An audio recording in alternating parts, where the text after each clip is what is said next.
Good morning, welcome to Morning Outlook. This is Kim speaking on Wednesday the 24th of June. Looking at euro dollar first as ever, and really just looking at its current price action. We saw this nice move Monday, Tuesday, push up on the euro. Are we going to see a continuation? Well, let's have a look. But one thing I was just looking at, okay, it just came back out to the weekly picture here, and well, it's run back into that weekly 200. That has been the choke point, so it'll be interesting if we can push through that. If it pushes through that, then we've got more of a chance of further upside, methinks. But looking at the 4 hourly, I drew this on yesterday's trend line. It's looking pretty well broken at 50, etc. All broke through that and is looking, as I say, erring on that bullish side again. The only thing is, on this short term, it's a bit slow and sluggish. Is the probably best description. It has got an untouched daily pivot below. I do wonder if we'll see a tap on that before we, and if we see a bounce and a continuation. It just looks a bit sort of out of speed, and well, at this stage, I prefer to probably wait until we see this. As I say, this move, if it catches the daily pivot, gives us any sort of reversals, I'd be looking to give it a bit of a chance. But it's a, as I say, I think the market just may have run out of steam at the moment. Momentum, or even whatever you like to call it. The pound, well, that was rolling down yesterday. It started sort of getting a little bit sort of more bullish there. It put a bullish engulfing bath right the way through and closed above my trend line. But now that too is just walking a bit sideways, and the steam seems to have run out of these moves. And you look at it here, and it's just hand railing that 60-minute 200. Maybe this morning we'll get a break of the trends to the highs of that, and I'll be looking for the long side. One bit of caution now, there is a bit of divergence, mild divergence on the RSI there. Is it clearer? Yeah, it's sitting there on the MACD as well, bit of divergence across there, so should tread carefully. As I said, these markets just a little bit lackluster as we run into Wednesday morning.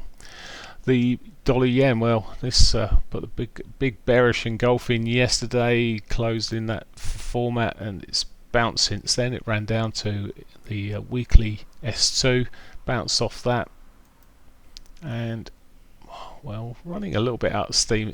If we were to be drawing trend lines across the lows here, ignoring the absolute spike there, well, could be looking for a breakdown of that for a bit of continuation. Personally, I've got a feeling it may just carry on back towards that 60-50. We'll see. But either way, I haven't been trading the yen on its own recently. I just leave it to be. Aussie dollar, even this has run out of steam. It doesn't seem to be able to, well, just in this consolidation mode. Maybe we'll get a decent move across these markets today. Again, we've got this sort of price action. Okay, there's no divergences here, but potentially a lower high to come through here as well. All these sort of long-tailed candles, dojis just softened, weakened, and maybe if we get a break of the highs here, it'll take off. But at the moment, daily pivot below looks like the near-term option, but it's 14 pips. There's not much in it to. Maybe that'll give us a support area. I'll wait and see. But I really, if I'm looking, I'm preferably be on the upside of the Aussie. So I'd be waiting for a break of the trend line there and see if we can catch on the coattails of a move.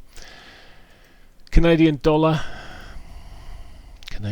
still in this tight old range on the dailies. It's getting back into its same old self. Look, its type is it just sort of can't help itself, gets into long periods of consolidation, and it's doing it again now. This is so it can rip the pockets out of those that keep trying to intraday trade it. Swing wise, if anything, it may have some more upside here if you can hold on and look at it for a few days. To me, that looks like, well, maybe it's fouled down here. We had divergence at the lows there. It's picked up off that yesterday, and well, could be more upside there. So Canadian dollar doesn't look too good there.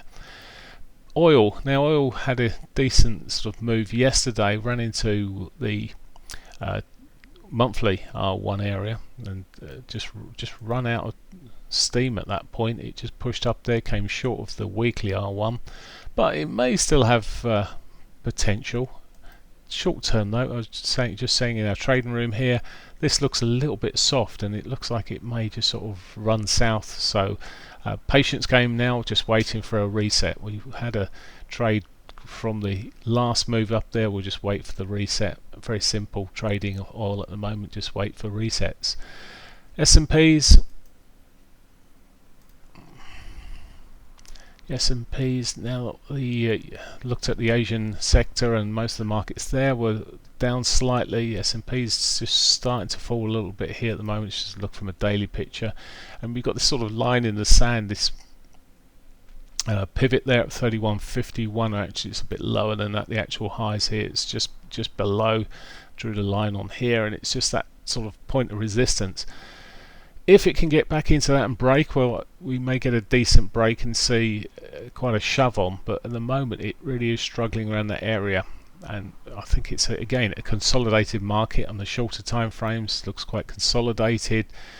Daily pivot untouched below may be a draw, so again it would fit with everything else at the moment if this was to come down and catch the pivot. But thereafter I'm really sort of looking at drawing trend lines across from the high through here and seeing if we can get a break back up and looking to be on the long side ideally of the S&Ps. But there we are, that's where we are at the moment.